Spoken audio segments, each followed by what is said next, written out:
Hello दोस्तों, easy study 24 में आपका स्वागत है। आइए देखते हैं सुपर टेट के स्पेशल बैच में शिक्षण कौशल का जो हम लोग का पहला चैप्टर चल रहा है, शिक्षण की विधियाँ एवं कौशल का। कल 25 क्वेश्चन आपको दे दिया गया था। आज से चालू करते हैं आगे का क्वेश्चन 26वां। चलिए आइए देखते हैं 26वां क्वेश्चन जल्दी से।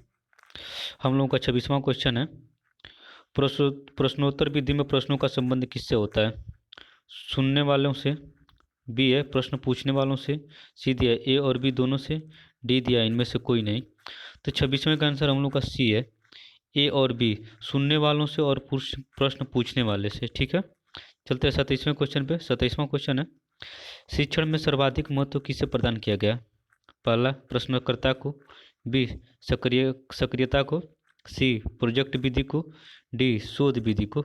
तो 27वें का आंसर हम लोग का बी सही है, सक्रियता को इस शिक्षण में सर्वाधिक महत्व दिया गया। ठीक है, चलते हैं अगले क्वेश्चन पे। हम लोगों का 28वां क्वेश्चन है, वर्तमान शिक्षण सिद्धांत किस पर आधारित होता है? पहला दिया है करके सीखने पर, बी दिया है बेसिक शिक्षा पर, सी दिया है प्रोजेक्ट विधि पर, डी दिया प्रश्नोत्तरी विधि पर। तो हम लोग का 28वें का ए सही है, करके सीखने पर। ठीक है, चलते हैं 29वें क्वेश्चन पे। 29वां क्वेश्चन है हम लोगों का, किन किन शिक्षा शास्त्रियों ने बच्चों की ज्ञानेंद्रियों को अधिक कार्यशील बनाने और शिक्षा देने पर अधिक बल दिया है? पहला दिया है रूसो, बी दिया है डी, सी दिया मॉन्टेसरी, डी दिया ए सभी। तो 29वें का हम लोग का डी सही है, ए सभी। ठीक है, चलते हैं अगले क्वेश्चन 30वें पे। 30वां क्वेश्चन हम लोगों का है, सक्रिय विधि किस विधि के अंतर्गत रखी जाती है?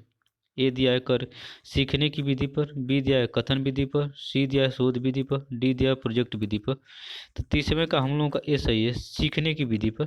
ठीक है, चलते हैं 31वां क्वेश्चन हम लोग का है, सक्रिय विधि में कौन कौन सी अन्य विधियां सम्मिलित हैं? ए दिया है शोध एवं योजना विधि, बी दिया है डाल्टन विधि, सी दिया है बेसिक शिक्षा विधि, डी दिया उपरोक्त सभी। तो 31वें का हम लोग का डी सही है, उपरोक्त सभी। ठीक है, सक्रिय सक्रिय विधि में हम लोग का शोध एवं योजना विधि भी शामिल है, डाल्टन विधि भी और बेसिक शिक्षा विधि भी शामिल है। चलते हैं अगले क्वेश्चन पे। 32वां क्वेश्चन हम लोग का है, शोध विधि के प्रतिपादक कौन है? पहला दिया रूसो, बी दिया ड्यूई, सी दिया आर्मस्ट्रांग, डी दिया मॉन्टेसरी। तो 32वें का हम लोग का सी सही है, आर्मस्ट्रांग शोध विधि के प्रतिपादक माने जाते हैं। ठीक है, चलते हैं अगले क्वेश्चन पे। 33वां क्वेश्चन है, किस विधि में छात्रों को अच्छे वातावरण में रखकर स्वयं की तथ्यों को ढूंढने के लिए प्रेरित किया जाता है? ए दिया शोध विधि, बी दिया योजना विधि, सी दिया है बेसिक शिक्षा विधि, डी दिया प्रश्नोत्तरी विधि। 33वें का हम लोगों का ए सही है, शोध विधि। शोध विधि में छात्रों को अच्छे वातावरण में रखकर स्वयं की तथ्यों को ढूंढने के लिए प्रेरित किया जाता है। ठीक है, चलते हैं 34वें क्वेश्चन पे। 34वां क्वेश्चन है, डीवी किलपैट्रिक तथा स्टीवेंस आदि शिक्षा शास्त्रियों ने किस विधि का अनुसंधान किया है? ए दिया है कथन विधि, बी दिया है सीखने की विधि, सी दिया है प्रोजेक्ट विधि, डी दिया है व्याख्यान विधि।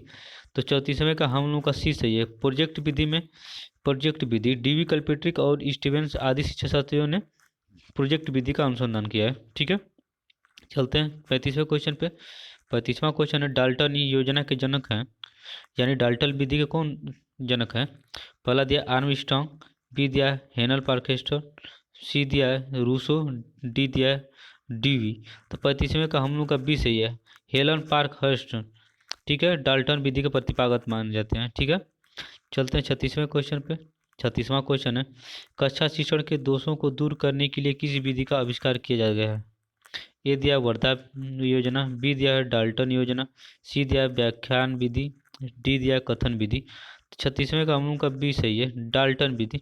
डाल्टन विधि से ही शिक्षण के दोषों को दूर करने के लिए विधि का आविष्कार किया गया है। ठीक है, चलते हैं 37वें क्वेश्चन पे।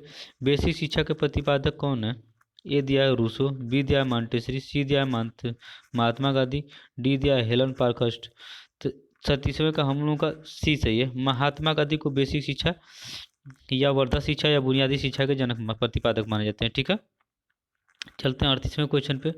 38वां क्वेश्चन है, बेसिक शिक्षा को अन्य किस विधि के रूप में जाना जाता है? ए दिया है वर्धा योजना, बी दिया है शोध विधि, सी दिया डाल्टन विधि, डी दिया इनमें से कोई नहीं।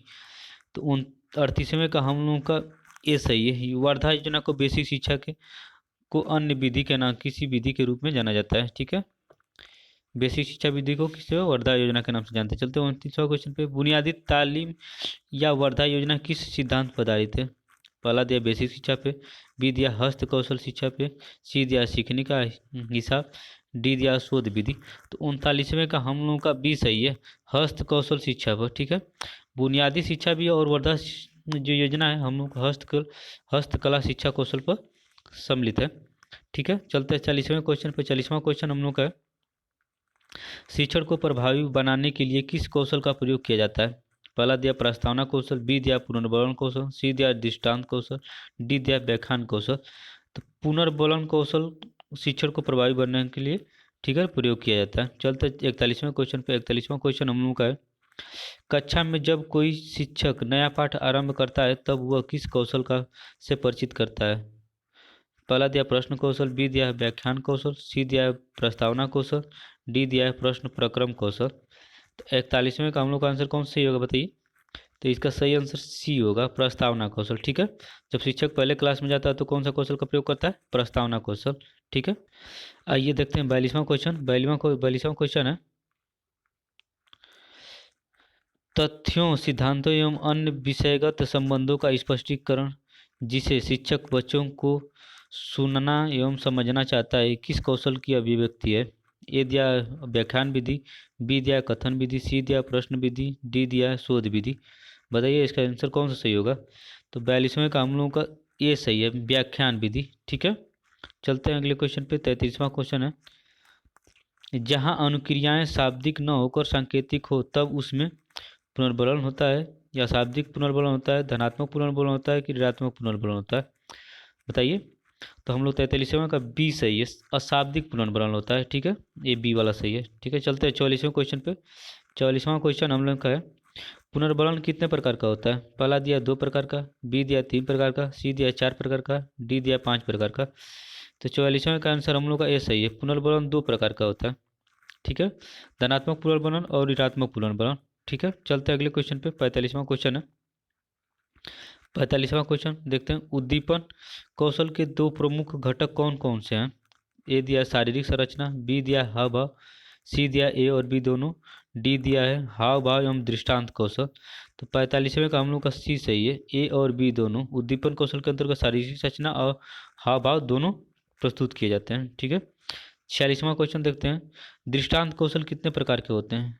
पहला दिया 2 प्रकार के, बी दिया 3 प्रकार के, सी दिया 4 प्रकार के, डी दिया 5 प्रकार के। तो 46वें क्वेश्चन का हम लोग का आंसर ए सही है। ठीक है, ए वाला। दृष्टांत कौशल मुख्यतः 2 प्रकार के होते हैं। ठीक है, चलते हैं अगले क्वेश्चन पे। 47वां क्वेश्चन है, प्रस्तावना कौशल क्या है? ए दिया है शिक्षक द्वारा पढ़ाए जाने वाले पाठों को छात्र से अवगत कराना, बी दिया है छात्र को पूर्व ज्ञान से संबंध होना, सी दिया प्रश्नों में श्रृंखलाबद्धता होना, डी दिया है उपरोक्त सभी। तो 43वें का हम लोगों का आंसर ए सही है। ठीक है, ए वाला, शिक्षक द्वारा पढ़ाए जाने वाले पाठों को छात्रों से अवगत कराना ही प्रस्तावना कौशल कहलाता है। चलते हैं अगले क्वेश्चन पे। आइए देखते हैं 48वां क्वेश्चन। 48वां क्वेश्चन है, प्रस्तावना कौशल के प्रमुख घटक हैं। पहला दिया प्रश्नों में श्रृंखलाबद्धता का होना तथा छात्र को पूर्व ज्ञान से संबंध करना, बी दिया है प्रश्नों में श्रृंखलाबद्धता होना तथा छात्र की पढ़ाई में रुचि होना, सी दिया है छात्र की पूर्व ज्ञान तथा पढ़ाई में रुचि होना, डी दिया उपरोक्त सभी। तो 48वें का हम लोग का ए सही है। ठीक है, प्रश्नों में श्रृंखलाबद्धता होना तथा छात्र को पूर्व ज्ञान से संबंध करना, ठीक है, प्रस्तावना कौशल का मुख्य उद्देश्य होता है। चलते हैं 49वें क्वेश्चन पर। 49वां क्वेश्चन है, व्याख्यान कौशल क्या है? ए दिया है तथ्यों का स्पष्टीकरण, बी दिया है छात्रों को सुनने की समझ, सी दिया है सिद्धांतों की स्पष्टीकरण, डी दिया ए सभी। तो 49वें का हम लोग का डी सही है, उपरोक्त सभी। ठीक है, चलते हैं अगले क्वेश्चन पे। 50वां क्वेश्चन है, प्रश्न कौशल के 2 प्रमुख घटक कौन कौन से हैं? ए दिया प्रश्नों की संरचना एवं प्रक्रम, बी दिया प्रश्नों का उद्देश्य एवं संरचना, सी दिया प्रश्नों का प्रक्रम एवं उद्देश्य, डी दिया प्रश्नों की व्याख्या एवं प्रक्रम। तो 50वें का हम लोग का ए सही है। ठीक है, प्रश्नों की संरचना एवं प्रक्रम। तो यहीं पे हम लोग का जो सुपर टेट का शिक्षण कौशल का पहला चैप्टर शिक्षण की विधियां एवं कौशल था, उसका 50 क्वेश्चन यहाँ पूरा होता है। अगला चैप्टर कल देखेंगे हम लोग शिक्षण अधिगम के सिद्धांत। ठीक है, उसका कल प्रश्नोत्तरी हम लोग देखेंगे। तो इस वीडियो को अधिक से अधिक लाइक करें और शेयर करना, सब्सक्राइब ना करना भूलें दोस्तों। ठीक है, इस वीडियो को अधिक से अधिक बार देखकर प्रश्नों की रिपीट करके इसे समझने का प्रयास करें और अपनी जो नोटबुक है उससे पढ़ाई भी करते रहें। चलिए, इस वीडियो को देखने के लिए बहुत बहुत धन्यवाद। Thanks for watching. Good night दोस्तों।